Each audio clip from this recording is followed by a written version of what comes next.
more and more I see people having their CTA buttons, like they end up being like 6 inches wide because there's so much copy on there. And it's like, oh, ignite your spark today by signing up for our really awesome workshop, blah, blah, blah, blah, blah, whatever.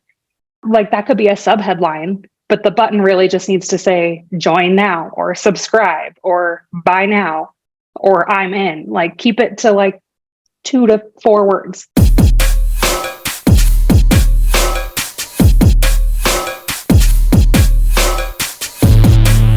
Hello, Profit First entrepreneurs and thought leaders. I am so excited today because we have a special guest with us today, and we're going to talk all things sales pages. And our guest today, her name is Morgan Specht. Now, Morgan is the creative director, brand specialist, and founder of Specht Co, which is a creative studio. And professionally, what she does is she just loves helping her clients connect with their ideal audience and grow their businesses through personalized strategic branding, as well as web design. Now, when she's not knee deep or elbow deep into the latest branding project, Morgan loves spending time outdoors with her dogs and taking road trips with her husband. Please join me in welcoming Morgan to the platform. Hey, Morgan, how are you doing today? Hi, I'm good. I'm so excited. Thanks for having me. Well, I'm excited. So first of all, what got you into this, into specifically focusing on sales pages, websites, that type of thing? What brought you into your career? I want to say I kind of stumbled into it, but that's only partially true, I guess. So in high school, I knew I wanted to be a graphic designer. So I went to college and got a graphic design degree and went to work for a marketing agency. And I thought it was going to be just the most fun job ever. And it was also a lot different than what I thought it was going to be like. There was a lot of unpaid overtime and not very nice clients. And it was a little bit of a reality check, I guess, entering the corporate world. So I did that for a few years and then kind of just realized that I would rather work with smaller businesses where I feel like I can make a bigger impact rather than specifically what I was doing at that job was designing grocery store ads, which was cool, but I just wanted to see a more direct impact on the work I was doing. So I started kind of freelancing on the side and then slowly over a few years built up into having my own design agency. I love it. I love it. We're redesigning our pages right now. So it's very interesting that you're telling me this. And it's interesting because in the world of advertising agencies and advertising period, what worked a couple of years ago just doesn't work now. So this is a really exciting topic to talk about. So, first of all, tell us about sales pages. Tell us about what goes into a good sales page. Yeah. So it's funny that you say that about how it's always changing, because that is one of the things that I love about my job is there's always something new to learn. But I think at the core of it, the main principles are always going to stay the same. And so that's what we're going to talk about mostly today, which is nice because if you're listening to this tomorrow or in 2 years from now, I think all of this will still be really helpful. But when I'm designing a sales page, the kind of top 3 things that I am always keeping top of mind is that we want to make sure we're speaking to your ideal audience. So not too general, and you want somebody to start reading your page or looking at it and know that this is for me immediately. Next thing is obviously you want to inspire them to do the thing you're asking them to do. So whether that's opt into your email list or sign up for a coaching program or buy a physical product, whatever that is. And then the third thing is that we want to make it really easy for them to do that thing. So, and we'll get to this towards the end, but if you kind of check the boxes of number 1 and 2 that I just talked about, and then it's too difficult for somebody to purchase, then your sales page has kind of failed. So that's always something that we want to keep top of mind. Definitely. So let's talk about that for a minute. Let's talk about 5 things that entrepreneurs do that really prohibits them from getting the sale. Yeah. And how do we make that not happen? Yeah. So all of these can apply whether or not if you're DIYing your sales page or if you're working with a designer. So I think that's great. It's funny for me to be saying this, but you can DIY your sales page and make a ton of money on your launch or whatever you want. It's great if you can afford to hire a professional designer, but I never want that to hold somebody back from doing their thing. So that said, the first one that I don't see super often, but whenever I do see it, it just really makes me sad because it's so easy to avoid, is related to branding and imagery. So either not branding your sales page at all, just finding a template somewhere and using that and not customizing it, or On the opposite end of that spectrum, a lot of people get really excited about designing things because it's fun and pretty, and they want to like create a new brand for every single thing that they launch, which is a lot of fun, but you kind of miss out on like the brand recognition aspect, which is really important whenever you're trying to sell things online. And then the kind of like third piece to that is whenever you're choosing your stock photos, or if, I mean, ideally you would get a brand photo shoot done, but that's not realistic for everyone. Being like super cheesy and generic with the photos, which everyone that is listening to us, I'm sure knows exactly what I'm talking about. But yeah, so just taking that little extra time to really think about, am I using my brand appropriately on this page? Does everything look nice and polished and professional? Just because you're not working with a professional designer doesn't mean that you can't still achieve that. Got it. That's very good points there. Yeah. I love I call them the insurance website photos, with the mom and dad and the kid in the middle. Yes, exactly. They can go on like every single website, but really personalizing that and making it look more professional, or at least as professional as you can get it there with that is very, very important. And do you have recommendations on like, types of pictures that'll be really good or photos or that, Morgan? Yeah. So like I said, in a perfect world, everyone would have the budget and the time to do a brand photo shoot, but that's just not realistic. So the resources that I like for free stock photos are Unsplash and Pexels. If you have a small budget to buy some photos, Creative Market is great. There's Shutterstock, iStock. You can find, like, if you just Google for stock photos, you can find all sorts. But I think when you're choosing them, the thing to really keep in mind is you want your audience to be able to put themselves into that photo. Like, you want them to see the stock photography model and be like, I want to be that person. So that's really important to keep kind of top of mind as you're searching. And then also like making sure the photo style matches with your brand. So for example, if you have a really light and airy and feminine brand and your brand colors are like white and pink and gold, you're not going to want to choose like really dark, overly edited photos, or it's going to be a huge red flag that like these are stock photos that you grabbed on the internet and they don't really go with your brand.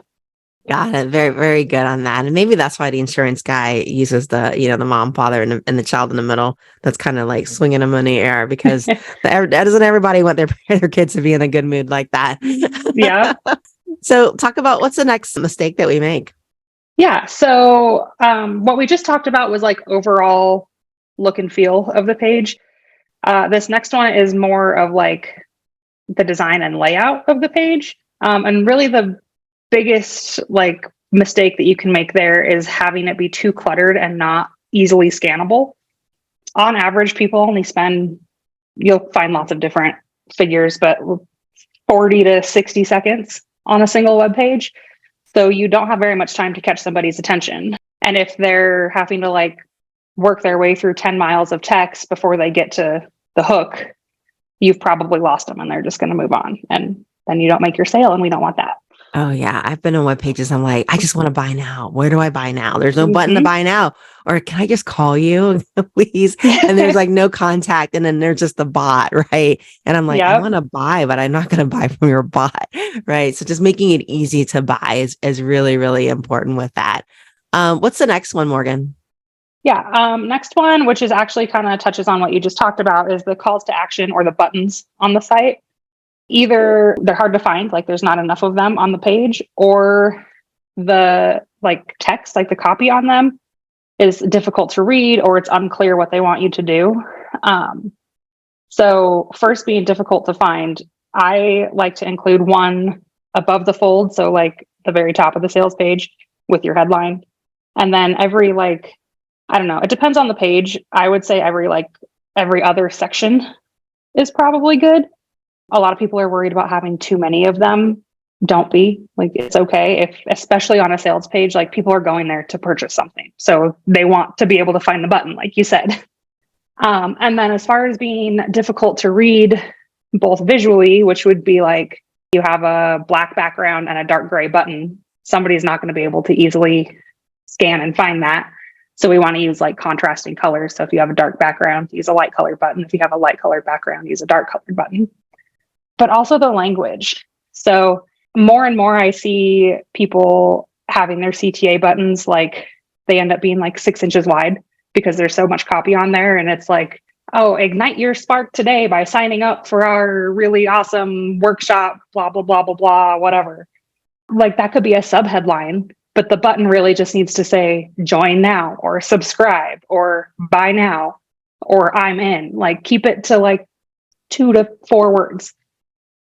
I love that. You shouldn't have to grab your reading glasses, right? To click a button. It should be obvious. Exactly. Just click here, right? Click here to buy and let's move on with life there, And I love how like you talked about, the buttons because, it's like when I'm reading some of these pages, especially when you get into like click funnels and things like that, it's like the first button, okay. Second button, like maybe it's time to buy now. And like, okay, you still haven't bought yet. Maybe it's time to buy right now. And finally the last button just screams out, you just click it. You want to, you're right out to the bottom.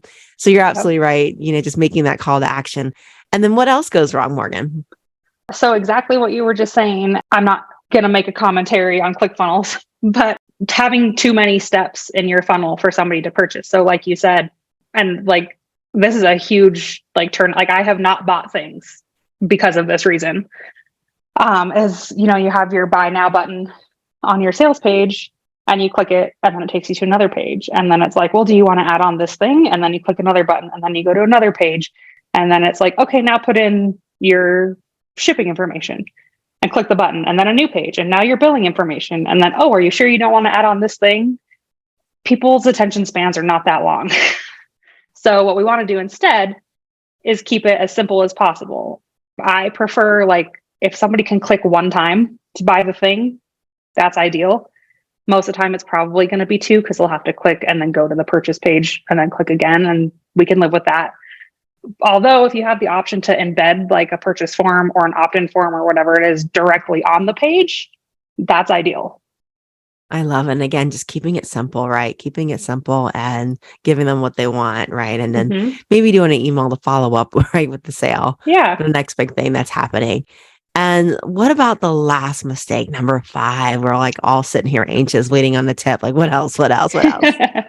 Yeah, the last one, and it's kind of funny. I'm just now realizing as we're going through these, the first like 2 were more about design, and the second 3 were like more about not wasting people's time and don't make it difficult on them. So that's what this last one is also, page optimization. So that sounds like big and scary and techie, and people are probably like, well, I'm not an IT person. I don't know how to do that. Yes, you do. It's not that hard. So the first thing is not optimizing your page for mobile. So as of like last month, 60% of website traffic is on a mobile device, mostly phones, a little bit on tablets, but we're going to focus on phones for now. So if your sales page looks really pretty on a desktop computer or a laptop, and then somebody goes to open it on their phone and it either looks bad or it doesn't work or something like that, that's a big like missed opportunity, especially because say you find something that you think you want to buy and then you're doing like retargeting ads. And so then it pops up on your phone later. And then you're like, okay, you know what? I do want to sign up for this. And then you click on it and you're like, well, the button doesn't work or I can't find the thing. Then you've wasted your ad dollars and you've lost a sale. So the kind of not fix for that, but what I recommend is testing your page on desktop and mobile at the bare minimum. In an ideal world, I would love to see people test their page on desktop and mobile and tablet and like a couple of different devices. So when I'm building like a full website, I will build the site and do all my edits and tech stuff. And then I look at the site on my desktop, on my laptop, on my phone, on my husband's phone, because he has an Android and I have an iPhone. So the more different places you can just be like, hey, I just want to make sure that this is working everywhere, the better. Yeah. And then the second component of page optimization is not making it so that things take forever to load. So like I said at the beginning, you have 40 to 60 seconds to catch somebody's attention. If it takes 50 seconds for your page to load, they're already gone. It's too late. So things you can do to help with that are make sure your images are optimized, like they're not too giant of files. Don't use a lot of plugins. Don't use a lot of custom fonts. Like simple is really the name of the game whenever it comes to an effective sales page. And I think people get carried away with thinking I need all these bells and whistles. And my personal opinion is that that is not the case at all. Yeah, especially with small businesses. I think sometimes we get like the little man syndrome, and it's like, oh, I need to have a fancy like website. It looks like I'm like Nordstrom or something. You know what I mean? Yeah. And really, it takes a long time to load. It's clunky, right? The buttons sometimes don't work, and it's more complicated. It's easy to make a Mhm. mistake. And you're absolutely right, Morgan. Keep it simple. Keep it Yeah. simple so that your buyer can just do what they want to do and buy, right? And be able to assess what they need to assess with that. I am curious. I like to ask the hard questions here at the Yeah. Profit Talk.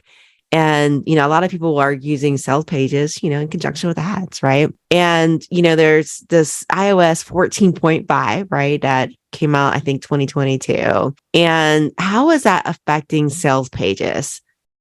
So I haven't like looked into that specifically a whole lot, but I will say that with just ads in general and like running an ad that goes to a sales page, the branding consistency part that we talked about is like very, very, very key. And the reason why that is because say your ad is whatever fonts that you use and red and black and like gold, right? And whatever your thing is for, somebody clicks on it and they're like, oh, I want to learn more about that. Click the ad, go to the sales page, and your sales page is green and purple with like butterflies on it. They're going to think they're in the wrong place. So that I think is something that's an easy fix regardless of what device somebody's using. And then the other thing is back to that page optimization and optimizing for mobile. If somebody clicks a link and it doesn't work on their phone because they're updated to the newest operating system, that's a big problem. So those are always things that I think are just like easy to stay on top of. Another thing too is if you've got a sales page that's going to be like a long running thing, so not just like a single launch, but you're going to have it for months or years or whatever, go back and like keep checking to make sure that it still works properly on mobile and it still loads quickly. Because like you said, people update their phones, things change, stuff on websites breaks, like that's just the way it is. So I would say like once a month or so, take 20 minutes to check all those things. I love it. Yeah, you definitely don't want to be giving out a website URL that doesn't work, right? It's a wasted opportunity. None of us want to waste opportunity. Opportunities are too expensive to be wasted. So very, very good advice on that.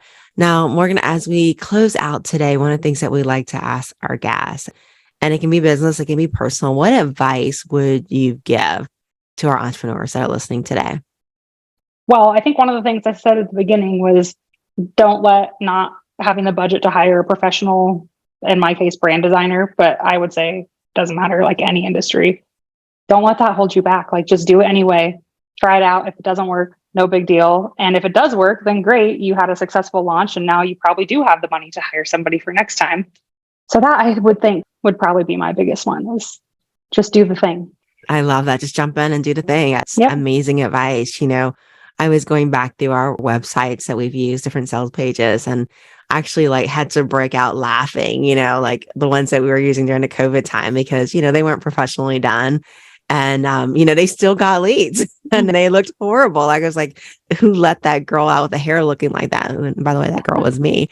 And I was like, oh my gosh, but it was a good laugh, years down the line. So, where you start with isn't necessarily where you're going to end up with. So you just got to enjoy the journey. And good thing that, we thought we were doing good work back then, right? Because we were able to help a lot of people with bad looking sales pages. Yeah. And now that you took the risk and did that, now look at how many people you're able to help with great looking sales pages. So you have to start somewhere.